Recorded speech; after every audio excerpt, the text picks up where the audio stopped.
מחזה יוצא דופן התרחש אתמול במצרים, פתיחה מחדש של בית הכנסת העתיק על שם הרמב"ם, במימון השלטונות המצריים. כאן חדרו של הרמב"ם, איפה שהוא ריפתולים.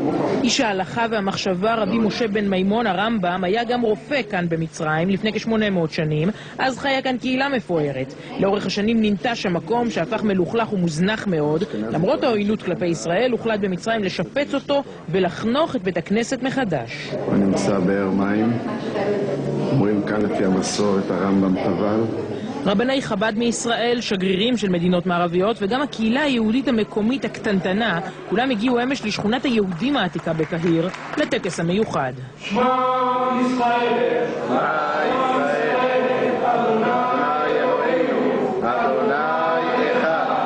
מאות אנשי ביטחון מצרים יבטחו את החגיגה ואף ביקשו מהישראלים כהמשך למחווה הבין-דתית שקבוצות נוספות של תיירים יבואו לפקוד כעת את האתר המשופץ.